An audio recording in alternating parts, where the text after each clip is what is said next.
Hey, Richard Bryce here, Tennis Hacker.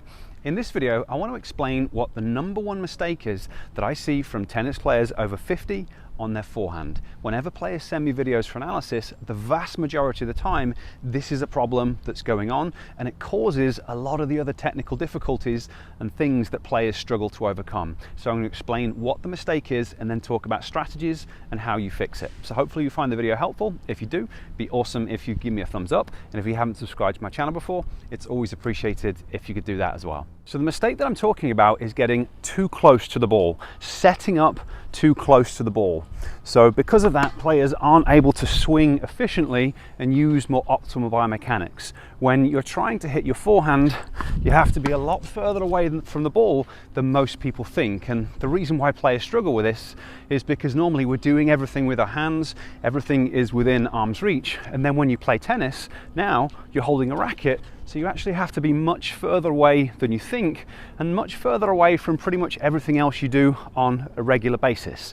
So that's the common problem that players have to fix, because unless you fix this, it causes a lot of other biomechanical issues. And really, a lot of the blame here has to fall on modern coaches these days, because there's so much emphasis on the precise way that you take your racket back, creating racket lag and doing all these things like pro players do.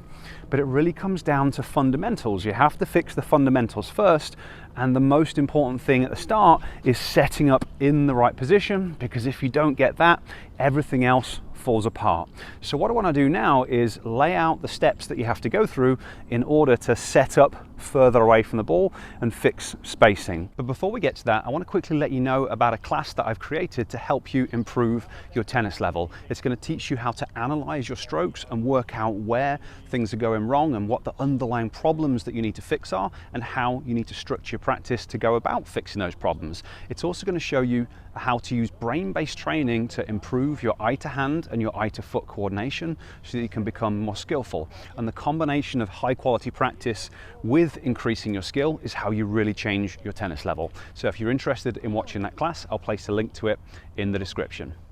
In order to fix and overcome this mistake, there's normally a few different things that players need to work on. So I'm going to go through all of them, starting with the first thing that you can do, which is focused on-court practice. It sounds obvious, but a lot of players focus on completely the wrong thing when they practice. And like I said, this is often to do with coaching. They're talking about all this fancy stuff that's completely irrelevant. If you get too close to the ball on your forehand, you've got to fix that first. And that means when you're practicing, that's what you're thinking about. So as your opponent shapes up for their shot, you're watching it, you're trying to time landing from your split step, so that just after they've made contact, you can read where the ball's going, and then you can react and start to move and set up in position.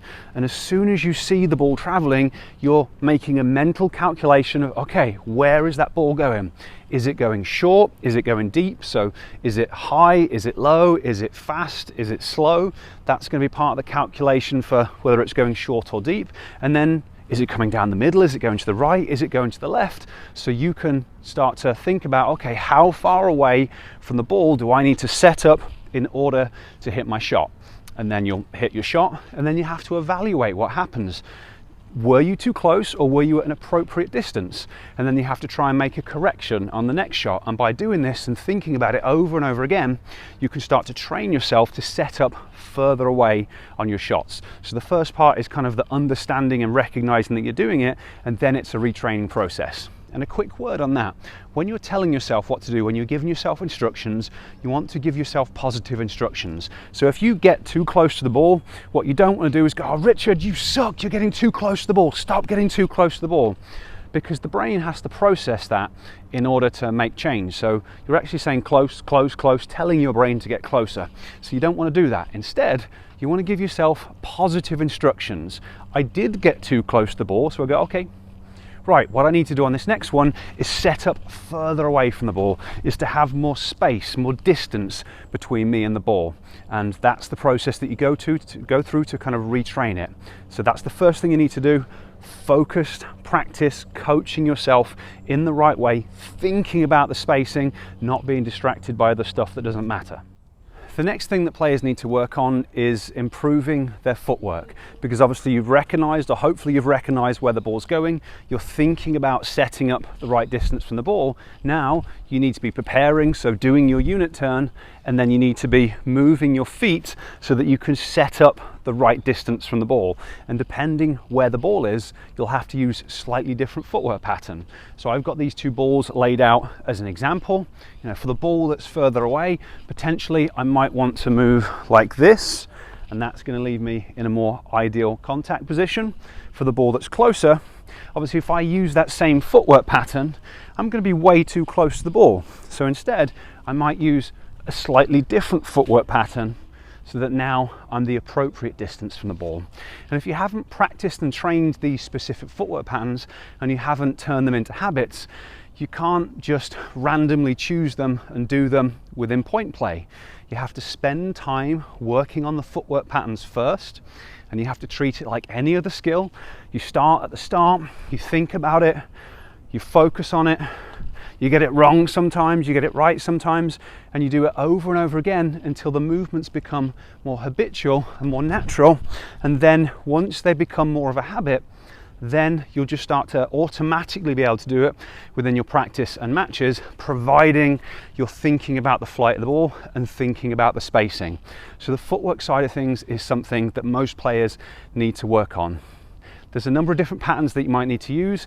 Instead of doing them here, because it would make the video offensively long, I've created a free program that's going to show you how to do that. So I'll place a link to the free footwork program down in the description so you can get hold of that if you're interested. The third thing that most players need to work on to fix this spacing problem is something that you might not have heard about before, but it's probably the most important thing, and that is improving how your visual system functions so you can quickly and accurately read the flight of the ball. Because obviously if you can't read the flight of the ball effectively, it's going to be impossible to set up the correct distance from the ball on your shots. And the reality is that most adult tennis players, especially if they started playing tennis later in life, their visual system just simply doesn't work well enough. You know, we go to school at a young age, we start looking down, we're on computers, we're on phones all day, every day. Our systems adapt to that. They adapt in a negative way. So then you step out on a tennis court, the ball's flying at you as you're running and twisting and doing all this stuff and thinking about your technique. The visual system simply isn't capable of doing it. The good news though is you can actually train and improve how your visual system functions, and that's one of the things that I cover in that class that I mentioned at the start of the video.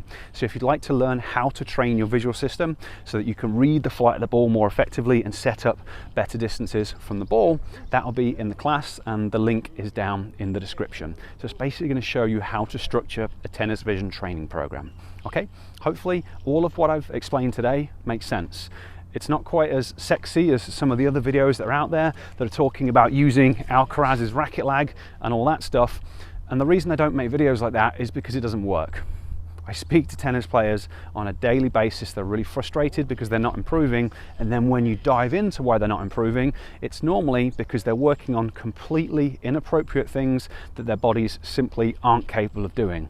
So what you have to do is fix the underlying problem, and then if there's any physical deficits like the visual system that are preventing you from fixing that underlying problem, you have to fix that first and then fix the underlying problem. And by doing that on an ongoing basis, that's how you really successfully improve your tennis level over time. So if you've got any questions about what I've covered today, leave them in the comments section down below. Otherwise, thanks for watching. I hope you enjoyed it, and I will catch you next time.